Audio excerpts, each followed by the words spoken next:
Start करेंगे chapter number 6 lacrimal system. ठीक है, अप्लाइड एनाटॉमी एंड फिजियोलॉजी। देखिए, सबसे पहले है लैक्रिमल सिस्टम। जो है हर आंख का वो कंसिस्ट करता है दो मेन चीज़ें होती हैं, एक सिक्रीटरी सिस्टम होता है, दूसरा एक्सक्रीटरी सिस्टम।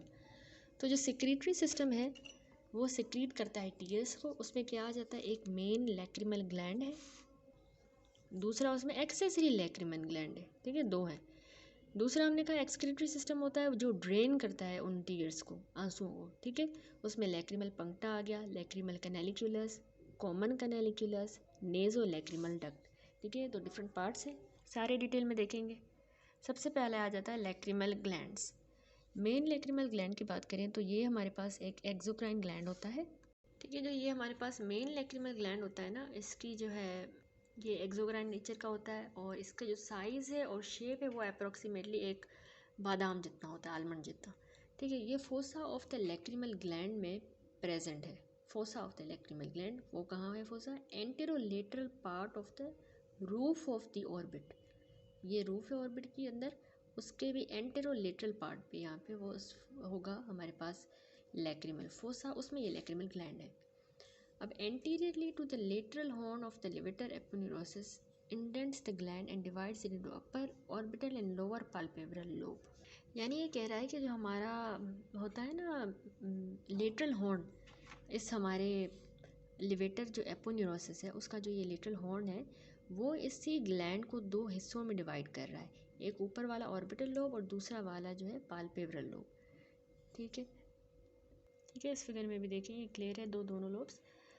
अब ये कंपोज हुआ है हमारा मेन लैक्रिमल ग्लैंड जो है सिक्रीटरी एपिथेलियल सेल्स का बना हुआ है। 10 से 12 डक्ट्स जो है ना वो ड्रेन करती हैं सिक्रीशन ऑफ लैक्रिमल ग्लैंड को और ओपन होती है into the upper outer fornix of the conjunctiva. इस पे अपर आउटर फोर्निक्स पे ये 10-12 जो है डक्ट्स खुलेंगी।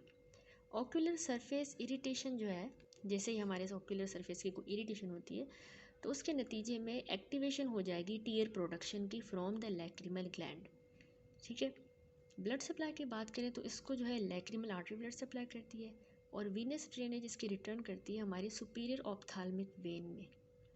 लिम्फेटिक ड्रेनेज इसकी जो है वो जो कान के आगे वाले प्री ऑरिकुलर लिम्फ नोड्स होते हैं ना, वहाँ पे इसका लिम्फ ड्रेन होगा। नर्व सप्लाई इसको सेंसरी भी है, वेजोमोटर एंड सिक्रीटोमोटर। सेंसरी की बात करें तो उसको लैक्रिमल नर्व सप्लाई करेगी। हमने पढ़ी भी है एनाटमी में कि लैक्रिमल नर्व जो होती है वो हमारी ऑप्थाल्मिक डिवीजन ऑफ ट्राइजेमिनल जो 5th क्रेनियल नर्व है उसकी भी ऑप्थाल्मिक की ब्रांच होती है, इसको सेंसरी फाइबर्स देगी। सिंपैथेटिक वेजोमेटर फाइबर्स की बात करें तो वो सुपीरियर सर्वाइकल जो गैंग्लियन है उससे आएंगे और पैरासिम्पैथेटिक जो इसकी सिक्रीशंस करवा रहे हैं सिक्रीटोमोटर फाइबर वो 7th क्रेनियल नर्व यानी फेशियल से आएंगे व्या टेरिगोपैलेटिन गैंग्लियन। ठीक है, यहाँ पर ये इस तरह से होता है टेरिगोपैलेटिन गैंग्लियन। इसमें इससे जो है ना फेशियल नर्व, फिर इससे टेरिगोपैलेटिन गैंग्लियन, उसके बाद जो है ये पैरासिम्पैथिक सिक्रीटोमोटर फाइबर्स को जाते हैं लैक्रिमल ग्लैंड को। उसके बाद आ जाता है एक्सेसरी लैक्रिमल ग्लैंड्स। वो ग्लैंड तो ये ग्लैंड्स हैं। ठीक है, ये बहुत स्मॉल से ग्लैंड्स होते हैं, उसी सेम एपिथेलियल स्ट्रक्चर के बने होते हैं जैसा कि वो हमारा लैक्रिमल ग्लैंड बनाता है। ठीक है, उसी एपिथेलियल से। अब इसमें दो है, एक है ग्लैंड्स ऑफ क्रॉसे और दूसरा ग्लैंड्स ऑफ वॉल्फरिंग। ठीक है, जो ग्लैंड्स ऑफ क्रॉसे है ना ये लोकेटेड होता है with in the stroma of the conjunctiva in the upper and lower fornix. ठीक है, ये हमारी जो है कंजक्टाइवा ये फॉर्निक्स है। ठीक है, जो स्पेस होती है और यहाँ पे ये है ग्लैंड ऑफ क्रॉस है, ये अपर एंड लोअर आईलिड की जो है फॉर्निक्स के स्ट्रोमा में with in the stroma of the conjunctiva में। ठीक है, यहाँ पे लोकेटेड होते हैं। और जो ग्लैंड्स ऑफ वॉल्फरिंग है वो कहाँ पे लोकेटेड है, ये नज़र आ रहे होंगे आपको, ये near the upper border of superior tarsal plate and along the lower border of the inferior tarsal plate. यहाँ पे भी इंफीरियर में भी प्रेजेंट होंगे और सुपीरियर बॉर्डर में भी, सुपीरियर टार्सल प्लेट के। ये हो गया secretory system, main lacrimal gland, accessory lacrimal gland. अब आते हैं एक्सक्रीटरी सिस्टम पे। तो इस फिगर में देखिए यहाँ पे एनाटॉमी दिखाई गई है लैक्रिमल सिस्टम की। इसमें एक्सक्रीटरी में सबसे पहला होता है लैक्रिमल पंक्टा। लैक्रिमल पंक्टा जो है ये बहुत ही स्मॉल राउंड ओपनिंग्स होती हैं, तकरीबन 0.3 mm डायमीटर की होती है अपर और लोअर लिड के मार्जिन्स पे और 6 मिलीमीटर टेम्पोरल होंगी टू द इनर कैंथस। ठीक है। देखिए यहाँ पे ये आ गया लोअर पंक्टा, यहाँ पे ये अपर पंक्टा होगा। ये बिल्कुल जो ये हमारा इनर कैंथस होता है, ये मिडिल कैंथस, इसके थोड़ा सा टेम्पोरल होगा। ठीक है।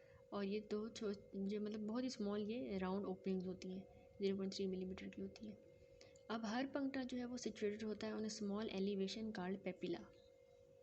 यानी ये जो पंक्टम है ना, ये एक एलिवेशन के ऊपर होंगे, उस एलिवेशन को हम पेपिला कहेंगे। ठीक हो गया। नंबर 2 पे एक्सक्रीटरी सिस्टम में आता है हमारे पास लैक्रिमल कैनालिकुलस। ठीक है। अब ये क्या होती है, ये सुपीरियर और इन्फीरियर कैनालिकुला है जो है ना, वो ज्वाइन करती हैं इन पंक्टा को। ये सुपीरियर, ये इन्फीरियर, ये कैनालिकुला है, ये इन पंक्टा को ज्वाइन कर रही हैं टू द लैक्रिमल इस सैक के साथ। ठीक है। तो हर जो कैनालिकुलस है इसके दो पार्ट्स होते हैं। एक इसका वर्टिकल पार्ट होता है जो 1 to 2 मिलीमीटर का होता है, हॉरिजॉन्टल पार्ट होता है जो कि 6 to 8 मिलीमीटर का होगा। ये देखें, ये कैनालिकुलस का है एम्पुला जो कि है 1 to 2 मिलीमीटर। ये इसका देखें इस तरह से वर्टिकल पार्ट है। ये दूसरा हो गया हॉरिजॉन्टल पार्ट जो कि इसका कैनालिकुलस का, जिसको 6 to 8 मिलीमीटर का, ये हॉरिजॉन्टल पार्ट। अब इसके दो पार्ट। अब तीसरी चीज़ है कॉमन कैनालिकुलस। कॉमन कैनालिकुलस ये हमें नज़र आ रही है। ये जो है दो कैनालिकुला जो है वो ओपन हो सकती हैं सेपरेटली, या फिर वो दोनों ज्वाइन करके बनाएंगी एक कॉमन कैनालिकुला है। ठीक है।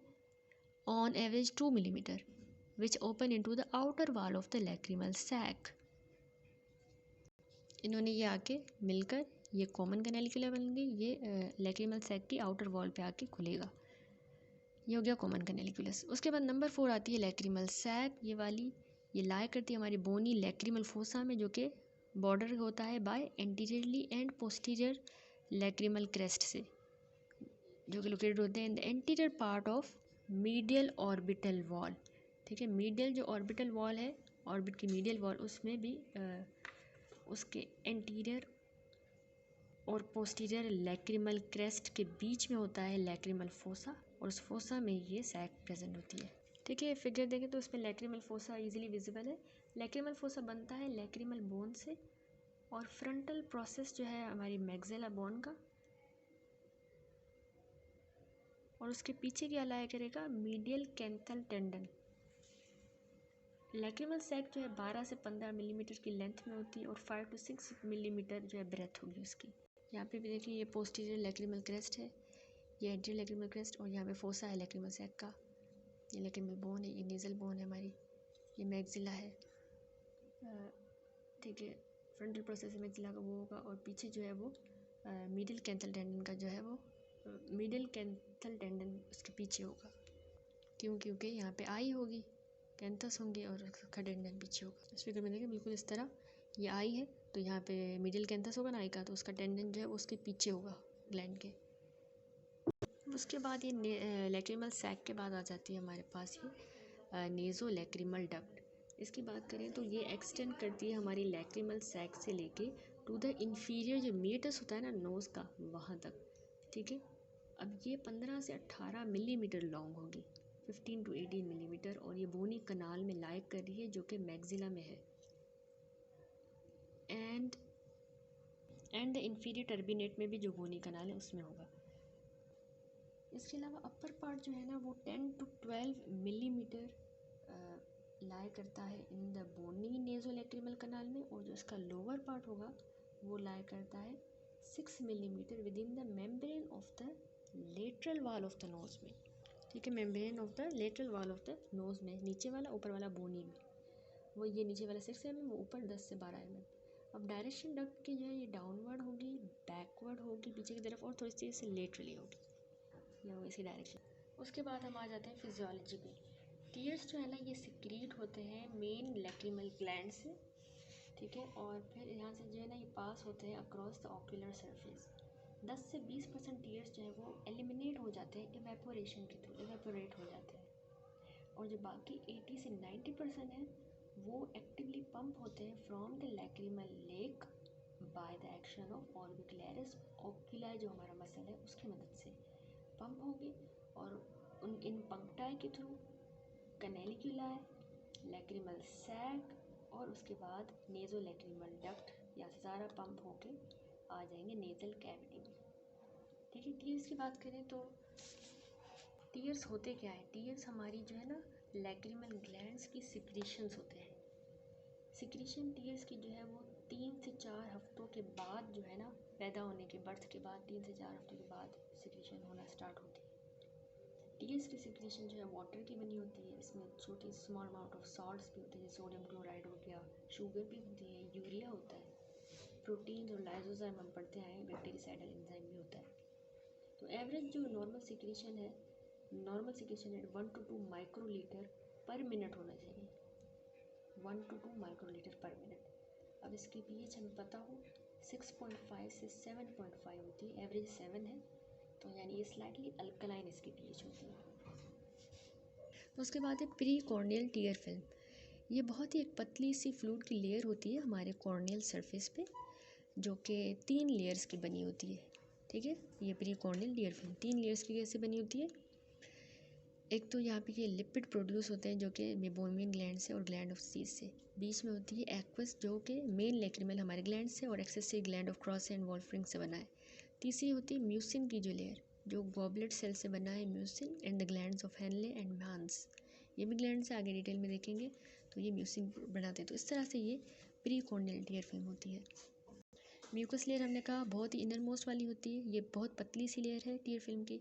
जिसमें म्यूसिन होता है जो कि कंजक्टाइवल गॉबलेट सेल्स सिक्रीट करते हैं कंजक्टाइवा के, और इसके अलावा ग्लैंड ऑफ हेनले से भी ये बनता है एंड ग्लैंड ऑफ मैंस। ठीक है, तीनों ग्लैंड में इसका रोल है। अब ये कन्वर्ट करता है हाइड्रोफोबिक कॉर्नियल सरफेस को हाइड्रोफिलिक में। ठीक है, क्योंकि ये म्यूसिन है तो उसको हाइड्रोफिलिक बना देता है। दूसरे हमने कहा ये एक्वस लेयर होती है, ये बहुत थिकेस्ट इंटरमीडिएट लेयर होती है फिल्म की, और इसमें टीयर्स होते हैं जो कि हमारे लैक्रिमल ग्लैंड से बने हैं। आगे होती है लिपिड या ऑयली लेयर, ये बहुत बाहर वाली आउटर मोस्ट लेयर होती है फिल्म की, और इसमें कोलेस्ट्रॉल्स की बनी होती है, एस्टर्स की, और lipid secreted by meibomian and glands of Zeis. ये क्या करती है, इसका काम है कि ओवरफ्लो ऑफ द टीयर्स से प्रिवेंट करती है, उसकी इवेपोरेशन होने से बचाती है, और आईलिड्स को ये लुब्रिकेट भी करती है। ठीक हो गया। अब इस टीयर फिल्म के फंक्शंस क्या हैं। नंबर 1 याद रखिएगा कि ये हम health of the ocular surface को और ट्रांसपेरेंसी को जो है ना, ट्रांसपेरेंसी प्रोवाइड करती है और हमारे ओक्यूलर सरफेस की हेल्थ को मेंटेन करती है। मॉइस्ट इन्वायरमेंट प्रोवाइड करती है, ताकि जो एसेंशियल होता है कॉर्नियल और कंजक्टाइवल एपिथेलियम सेल्स के लिए, वो मॉइस्ट इन्वायरमेंट हमें ये टीयर फिल्म प्रोवाइड करेगी। इसके अलावा ये हमें क्लियर विजन मेंटेन रखती है और एंटीरियर कॉर्नियल सरफेस को स्मूथ और रेगुलर बना देती है फॉर रिफ्रैक्शन, ताकि अच्छे से रिफ्रैक्शन हो पाए। तीसरा न्यूट्रिशन का रोल है इसमें। इसमें ये सोर्स ऑफ न्यूट्रिशन होती है और ऑक्सीजन होती है। ऑक्सीजन सप्लाई किसको करेगी, ए वास्कुलर कॉर्नियल एपिथेलियम को, क्योंकि वो ए वास्कुलर, वो इस पर डिपेंड करेगी न्यूट्रिशन के लिए। चौथा ये एंटी माइक्रोबियल होती है, एंटी बैक्टीरियल एक्टिविटी है, क्योंकि इसमें प्रोटीन्स है जैसे कि IgA, लाइसोजाइम और लैक्टोफेरिन। ये 3 अच्छे से याद करने हैं, IgA, लाइसोजाइम एंड लैक्टोफेरिन। इसके अलावा ये मीडियम सर्व करती है for the removal of debris and nauseous irritant, वो रिमूव हो जाएंगे, और आईलिड के इंटरफेस को, कॉर्निया आईलिड की जो है इंटरफेस है ना, उसको लुब्रिकेट करती है, वरना रब हो के और बिल्कुल ड्राई हो जाए कॉर्निया। ठीक है, दैट्स इट। उसके बाद हम आ जाते हैं disease of the drainage system पे। सबसे पहली है नेज़ोलैक्रिमल डक्ट ऑब्स्ट्रक्शन। अब ये ऑब्स्ट्रक्शन कंजेनाइटल भी हो सकती है, एक्वायर्ड भी हो सकती है। दूसरी डिजीज़ है ड्रेनेज की कैनालिक्यूलाइटिस, पता चल रहा है इन्फ्लामेशन है कैनालिक्यूलाई। तीसरी है डैक्रियोसिस्टाइटिस। डैक्रियोसिस्टाइटिस की भी फर्दर जो है वो एक्यूट डैक्रियोसिस्टाइटिस, क्रोनिक डैक्रियोसिस्टाइटिस। असल में डैक्रियोसिस्टाइटिस आगे भी डिटेल में देखेंगे। क्या होता है क्या है कि इन्फ्लामेटरी कंडीशन है जिसमें हमारी जो लैक्रिमल सैक मैंने आपको दिखाई, वो जो है ना ऑब्स्ट्रक्ट हो जाती है by the obstruction of the nasolacrimal duct. Nasolacrimal duct की मतलब ऑब्स्ट्रक्शन हुई है, उसकी वजह से इस लैक्रिमल सैक की इन्फ्लामेशन हो जाती है, तो वो डैक्रियोसिस्टाइटिस है। अब डिटेल में देखते हैं। सबसे पहले है हमारी एक congenital nasolacrimal duct obstruction, CNLD। Cause क्या है इसका, बहुत ही common congenital lacrimal drainage anomaly है ये, जो कि नॉन कनालाइजेशन की वजह से, कनाल डक्ट है, कनालाइजेशन नहीं हो पाई उसकी, non canalization of the membrane at the lower end of the nasolacrimal duct. ऊपर वाला हमने कहा बोनी होता है मेम्ब्रेन, नेज़ोलैक्रिमल डक्ट का पार्ट, नीचे वाला मेम्ब्रेनस होता है, तो मेम्ब्रेनस की जो है ना कनालाइजेशन नहीं हो पाती।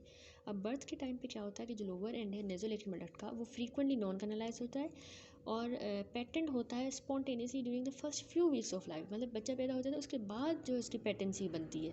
वो होता ही वैसे नॉन कैनालाइज्ड है बर्थ के टाइम पे। तो अगर इसकी first few weeks of the life में ये नहीं हो पाता पेटेंट और नॉन कैनालाइज्ड ही रहेगा, तो फिर ये कंडीशन डेवलप हो जाएगी, यानी failure of this causes epiphora and secondary infection. Epiphora होगा बहुत ज़्यादा लैक्रिमेशन हो रही होगी और सेकेंडरी इन्फेक्शन के चांसेस बढ़ जाएंगे। इसके अलावा क्या कॉज है, mal development of the punctum and canaliculi. Punctum भी नहीं बनेगा और कैनालिक्यूलाई भी नहीं बनता, ठीक है। कैनालिक्यूलाई जो लेके जा रही थी इंडिया को सैक के पास, वो भी नहीं सही से बन पाती, ना ही पंक्टम जो ड्रेन कर रहा है। क्लिनिकल फीचर्स हमें कंजेनाइटल नेज़ोलैक्रिमल ऑब्स्ट्रक्शन में मिलेंगे कि 5% ऑफ द फुल टर्म जो न्यूबॉर्न है उनमें ये होता है, नॉर्मल डिलीवरी में, नॉर्मल जो न्यूबॉर्न होते हैं। ये कंडीशन यूनिलेटरल भी हो सकती है, बायलेटरल, दोनों में भी हो सकती है। बायलेटरल वाली इन्वॉल्वमेंट ज़्यादा कॉमन है। अब इस फिगर में देखें तो यहाँ पे हमें जो है ना लेफ्ट आई कंजेनाइटल नेज़ोलैक्रिमल डक्ट ब्लॉक मिल रही है, ठीक है। ये म्यूकोपैरुलेंट डिस्चार्ज नज़र आ रहा है। इसके अलावा बी फिगर में देखें तो ये बायलेटरल कंजेनाइटल नेज़ोलैक्रिमल डक्ट की ब्लॉकेज है, ये म्यूकोपैरुलेंट डिस्चार्ज है। अब सिम्टम्स होते हैं ना वो 80 to 90% ऑफ द केसेस में ये 3 to 4 वीक्स जो होता है एज में, 3 to 4 वीक एज का जो है उसमें हमें सिम्टम्स मिलते हैं। टिपिकली सिम्टम्स जो है उनमें क्या होता है, वाटरी आइज होती हैं, स्टिकी सा बहुत म्यूकोइड सा थिक किस्म का, या फिर म्यूकोपैरुलेंट डिस्चार्ज होगा बिल्कुल ऐसा, जो कि रिजेंबल कर रहा होगा, जो कि यानी एक्यूमुलेट कर जाएगा आईलिड के मार्जिन पे और लैशेस पे नियर द मीडियल कैंथस। इसके अलावा रिगर्जिटेशन टेस्ट हम करते हैं तो वो पॉजिटिव आता है, यानी हम जेंटल प्रेशर देंगे लैक्रिमल सैक पे, ठीक है। यहाँ पे जो सैक होती है उस पर जो जेंटल प्रेशर लगाने से जो है ना रिफ्लक्स होगा फ्लूइड का या म्यूकोपैरुलेंट मटेरियल का फ्रॉम द पंक्टा, यहाँ जो पंक्टा है वहाँ से ये ऊज होगा, तो ये रिगर्जिटेशन टेस्ट पॉजिटिव होगा। अब कॉम्प्लिकेशंस क्या हो सकती हैं CNLD में, म्यूकोसील। म्यूकोसील ना एक बिनाइन सिस्टिक लीजन होती है म्यूकोस कंटेनिंग ग्लैंड की, ठीक है, वो हो सकता है। Conjunctivitis inflammation of the conjunctiva हो सकती है। अक्यूट डेक्रोसिस्टाइटिस, जो मैंने आपको बताया कि लैक्रिमल सैक की इन्फ्लेमेशन हो सकती है, या क्रोनिक डेक्रोसिस्टाइटिस, वो आगे हम डिटेल में भी देखेंगे। अगर आप इस फिगर में देखें 6.4a में, तो यहाँ पे जो है ये दिखाई गई है राइट आई अक्यूट डेक्रोसिस्टाइटिस, जो कि कंजेनाइटल नेज़ोलैक्रिमल डक्ट ब्लॉक की ही कॉम्प्लिकेशन है। देखिए ये कैसे स्वेलिंग हो गई है। और इसके अलावा यहाँ पे ये फिगर है, इसमें जो है पस जो है वो बाहर आ रहा है after incision into the sac, ये भी राइट आई डेक्रोसिस्टाइटिस है, इसी की कॉम्प्लिकेशन है। इंसीजन दी तो उसमें से पस ड्रेन हो रहा है। इसके अलावा जो हमें क्या कॉम्प्लिकेशंस मिल सकती हैं, फिस्टुला फॉर्मेशन हो सकती है। अब डिफरेंशियल डायग्नोसिस हमारी क्या होगी कि पंक्टल एट्रेजिया जब होता है, मतलब एब्सेंस होती है उसकी ओपनिंग की पंक्टा की, तो वो भी इसकी डीडी में आ सकता है। बेशक नेज़ोलैक्रिमल डक्ट की कैनालाइजेशन हुई भी हो, बाकी सब नॉर्मल हो, लेकिन ये भी हो सकता है। कंजक्टिवाइटिस में जैसे क्लेमाइडिया के इन्फेक्शन में भी ये भी हमारा डिफरेंशियल हो सकती है। और कंजेनाइटल ग्लोकोमा, ये इंपॉर्टेंट है to exclude congenital glaucoma with watery eye, ठीक है। किसी किसी को होता है कंजेनाइटल ग्लोकोमा, उसमें वाटरी आइज होती है, तो वो एक्सक्लूड करना बहुत ज़रूरी है कि आप उसको इससे किसके साथ ना कंपेयर कर लें, क्योंकि कंजेनाइटल है ना, दोनों एक ही पिक्चर प्रेजेंट करते हैं। इसके अलावा है keratitis and uveitis, inflammation of the cornea, and uveitis uveal tract की इन्फ्लामेशन, ठीक है। अब ट्रीटमेंट हमने इस सारी कंडीशंस को जो है कैसे ट्रीट करना है, एक तो हमने कंजर्वेटिव ट्रीटमेंट लेना है कि हमने स्पॉन्टेनियस पेटेंसी। देखिए जो 90% जो केसेस होते हैं ना वो 6 महीनों के अंदर, और 95% जो केसेस है वो 9 महीनों के अंदर जो है, therefore probing may be delayed until the age of 6 to 9 month, यानी इतने ज़्यादा 90% केस 6 महीने की उम्र में हो रहे हैं, जबकि 95% जो है वो 9 महीने की उम्र में। तो हमने 6 से 9 महीने जो है वो इसका जो ट्रीटमेंट है वो डिले रहता है कि हमने देखना है क्या पता पेटेंसी हो जाए, सही हो जाए, खुद ही हो जाए स्पॉन्टेनियसली, ठीक है।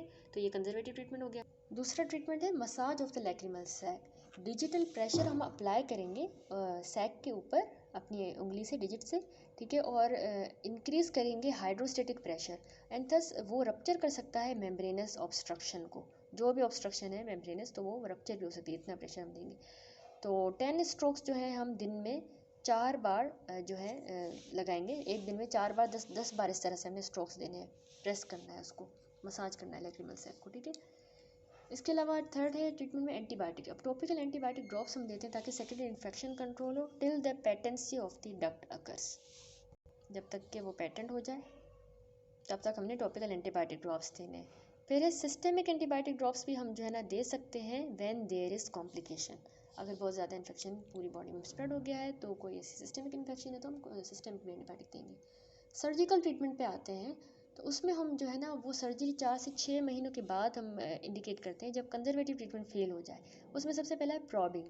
प्रॉबिंग जो है हम एनेस्थीसिया के अंडर करते हैं, जनरल एनेस्थीसिया देकर, और प्रोब जो है वो हम पास करते हैं पंक्टम में से, उसके अलावा कैनेलिकुलस से वो प्रोब जाएगा और लैक्रिमल सैक में into the nasolacrimal duct to overcome the obstructive membrane at the lower end of the nasolacrimal duct. ठीक है, फिर उसको वो प्रोब खोल देगा। नंबर 2 होता है सिरिंजिंग। ठीक है, तो इस तरह से ये नेजो लैक्रिमल डक्ट में ये प्रोब पास होता है। दूसरा अब होती है सिरिंजिंग। सिरिंजिंग या ये जो इरिगेशन होती है ना, ये हम करते हैं to confirm the opening and functioning of the lacrimal drainage system. उसकी ओपनिंग को कंफर्म कर लिया और उसकी फंक्शनिंग को चेक करने के लिए। अब रिजल्ट्स जो है ना प्रोबिंग के वो एक्सीलेंट आते हैं, जो मैंने आपको पहले एक्सप्लेन की, और 90% जो बच्चे होते हैं ना वो ठीक हो जाते हैं फर्स्ट प्रोबिंग से, और फर्दर जो 6% बच्चे होते हैं वो सेकेंड प्रोबिंग के ज़रिए ठीक होते हैं। फेलियर जो है वो यूजुअली होता है due to the abnormal anatomy.